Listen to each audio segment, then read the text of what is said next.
I am a huge fan of the Brownell Library. I've been coming here for as long as I can remember. My son once said, "Mom, this library is your third child, isn't it?" Yeah, that's about right. So next year is the 100th anniversary of the founding of the library? Yeah, next year's the 100th anniversary. So 2026. Yeah. 1926.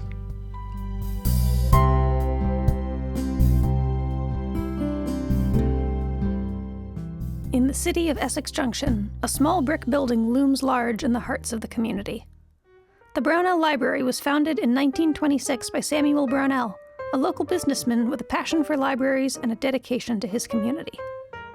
Brownell lived at the Five Corners intersection on a property that is today a bank, and when he decided to donate a library to the village, he chose to build it right across the street from where he lived. The dedication ceremony and grand opening took place on July 20th, 1926, on the lawn of Brownell's house. It was a massive community gathering featuring speeches from prominent local officials as well as Brownell's son. Brownell himself was unable to attend the ceremony due to poor health, but watched the festivities from his window. The Brownell Library's proximity to local schools, businesses, and homes has made it a true community center for the area, a role it has played for as long as Essex Junction residents can remember. Well, I live about 50 or 60 feet to the north of the library, where the flower shop is now. My folks bought that property by my grandmother in 1943, spring of 43, and pretty much been there ever since. Some of my earliest memories are the physical appearance, like that. And we could walk in here, I mean, we were maybe second, third, fourth graders or something like that. You know, it'd be a hot afternoon, we'd be out spray, we'd hook up the hose and spray each other. Come over here in the library later, get out of the sun.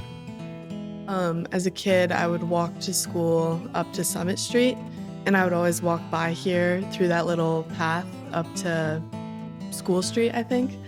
So I would always walk by the library. On my way home, I would stop here sometimes. My parents, you know, events and things like that, they would have me come here sometimes. I remember it just like as such a fun place. Like all the workers have always been so nice. And like having a public library is just such a cool thing, you know? I was little, and my mom would bring me and Prudence, and we would get books. Sometimes we'd come to like the little kid programs. That was always really fun. I always loved like spinny shelves for the early readers. Those were so much fun. My family, like me and my sister, we just come here a lot to get books and like mostly just get books. And we come here for programs sometimes too. When I was in, I want to say like third grade, I would come here after school and wait for my mom to pick me up. And I would read books while I waited, but I would just pick them up off the shelf, read them while I was here, and then put them back and remember what page I was on. And the librarians, it was probably Erna, were always asking me if I wanted to check them out. And I was like, no, this is the book that I read at Brownell. And I have other books that I read at home. I had a 1.5-year-old daughter. Yes, 1.5 years old. And it is my very strong belief that reading is incredibly important for people to learn about themselves, learn about the world, learn vocabulary, learn how to read. And I've always been a huge reader, so it was critical for me to get my children at the library as soon as possible. So I started bringing her, I'm sure, at that time, and we would spend a lot of time in the picture book room, which I love picture books. I feel like they say so much about the world. They have such great vocabulary. They're fun. They just, watching my children like read a book alongside of me, seeing their eyes just so focused and thinking and making sense of everything. I just think that is a miracle. So anyway, we would spend a lot of time in the picture book room, and then we'd start going to, after a while, we would go to reading groups, and in the summertime, we would always sign up for as many library programs as we could. I can vaguely remember coming in the original front door, which is now covered up with bookcases, off of Lincoln Street. And I remember seeing Ethan Newton, who was the library director, and I think Charlotte Raines, I think that was her last name, but anyway, Charlotte, in a little cubbyhole office over at the corner across from the bathroom. And this was 1970, and I believe that's when the first edition was going on, because the next time I came in, I must have come in the new door, which is now off of the parking lot driveway. But I do remember coming in that front door at least once.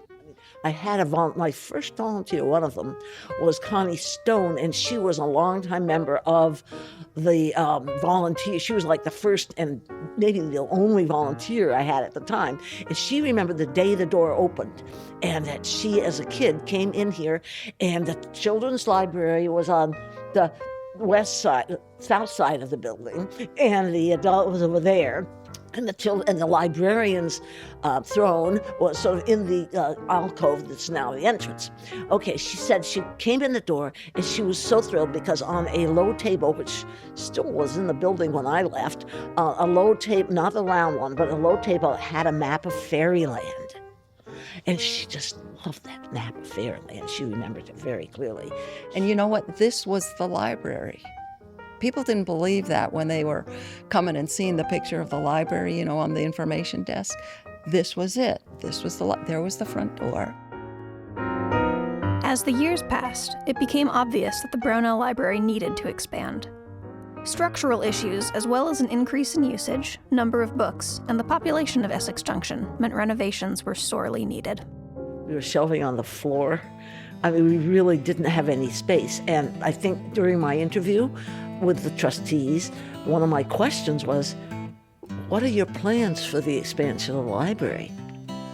And they blanched and said, we don't have any plans. I said, oh, well, I think you're going to need to do that. And they still hired me, so I guess it wasn't a complete bomb of a question. But yeah, that was one thing I certainly remember. Over the years, the library grew significantly. The most recent space-adding renovations took place in 2000 and 2001, adding the picture book room and the Colvard Community Room. But many changes, both large and small, have made an impact on Brownell Library's space. What else? When we moved the children's department upstairs, it used to be downstairs. When we got the first elevator, the only elevator, there was a lot of debate about that. But there was even more debate about cutting a hole in the fiction room floor so that there could be a staircase in the fiction room floor to go down to the mezzanine level rather than just the one staircase off of the front desk. And there was a lot of talk about whether we should do that or not in the year 2000 when we did that renovation. There were, the Colvard room came in the year 2000, and that was a meeting space. Otherwise, we had to roll everything away, which is why a lot of things are on roller wheels, so that we could meet. But even with the distractions of ongoing renovations, the library remained an important gathering space for the people of Essex Junction. When I started taking care of kids, it was half-day kindergarten. So I used to bring the kids who were with me in the morning here for preschool story time. And then the kids who were with me in the afternoon, we would come just to check books out and play, just to be here. Programs and events have always been important to the Brownell Library. Since the early days of the library's existence, children's story times have been a staple, as well as book discussion groups or programs that teach arts and crafts or important life skills. We also love story time with Mary first and then with Erna. And now it's all of the programs the after-school programs that I can bring the kids to. We would come here and come to Red Clover and just programs we would do summer reading. And I like the end of year party here. I remember doing that when I was little. Library programs are a reassuring constant regardless of what else is going on in the world, even when the building is undergoing renovations. 9/11 happened on a Tuesday, and that was Storytime Day, and I still brought the kids to the library. At that time, we were in the bottom of Lincoln Hall because the renovations were being done. But I wanted to keep things as normal as possible for them, so we still came to the library. It's often been a place where I have felt very cared for. However, despite all those renovations, the library could still use some more work to make it better able to serve all of its community. What I would love to see Brownell have moving forward is an ADA-compliant main entrance, because Essex Junction is promoted as a biking and walking community, and our main entrance is currently too steep of an approach for anybody to safely use it for wheelchair accessibility, and we always see moms struggling to haul their wagons up that incline from the street. So we're looking forward to sorting out how to fund that, but that's something I think we do have an ADA compliant door, but you need a ride to get there. So we really want to be able to have people be able to walk from the bus stop or roll from the bus stop or the sidewalk to come into the Brownell. Physical changes aren't the only updates Brownell Library has had over the years, and its newest updates have been quickly adopted and appreciated by community members. I remember picking up a book I've requested by plugging in a number into the locker system and stepping back so that if the door was close to my face, it wasn't going to hit me. This is one of the many innovations that have happened in the 55 years since I started coming to the Brownell Library. Director Wendy Hisco has been instrumental in launching many of these innovations, and her efforts have aided not only the Brownell Library, but other libraries in the Green Mountain Library Consortium. I started my library career off in Massachusetts after getting involved in web development in the 90s and got intrigued by computers, and I ended up working in a library in Maine where I migrated a library that was unautomated, and then I moved to Vermont to find out that none of the libraries were connected through a system. So I got very involved in GMLC, Green Mountain Library Association, and connecting the Vermont libraries across the state. And Brownell was the first in this system. Even as the popularity of ebooks and other digital services continues to rise, the library always finds new ways of expanding its offerings to better meet the needs of the community, both in person and online. We're always trying to do something at Brownell to move the library forward, and we have simple means, so it's a lot of our own efforts, and Vermont in general is a grassroots type of state. So Brownell was the first library in the shared catalog, the vocal catalog, which has now over 70 libraries sharing. So it's all of the resources are way more visible than they used to be. And to help with the post office continuing to raise rates and knowing that there's better systems out there, I started a courier system with GMLC. So now over, I think, 120 libraries use it now, and it's managed by the state. And we continue to just move things along here at Brownell. So we have a great Library of Things collection. After years of not having a payphone and people coming here from the train station or bus stop, we got a free payphone installed. So it's a free phone, I guess, but that's outside. And we have lots of swaps going on. So we're doing our best to kind of be a center for sustainability in the community so people can share resources and therefore stretch their dollars more. Brownell Library has changed over the years, but the role it plays in the community has remained much the same throughout its 100-year history. Those who love the library are confident that Brownell will continue to be an important community institution in Essex Junction for another century and beyond. I always wanted a crystal ball to see what things would be like in the future. I think it's still going to be a hub. I think our current struggle is affording the many formats that people are expecting now. So having the print collection, we had a very solid print collection, and now we've had to sort of divide up our resources because digital's a thing. And what could the future be? I would say that people are still going to want to have a hub to connect. And hopefully we'll still have paper books, and I don't see that changing because I feel like the more things are digitized, the more people are resorting to paper to get a break from screens. So I don't see that. I would be sad, I would say, because people find such comfort in books, even if I am a proponent of digital everything. Yeah, I think it's just, libraries on the surface don't change much, but I would say the services might change and just what are people looking for. And hopefully we'll have better housing options and better mental health care and those sorts of things. But that's more community-based than Brownell-based. I think the most important role of Brownell Library today is as a community resource, a place where the community can come together in a safe environment, pursue interests, whether they be books or information that they need online, or just some community activity. It's a safe place where everybody's welcome. Any idea is welcome. Nobody is turned away. It's ideal. It's an idealistic community, I think, in my mind. Makes me happy.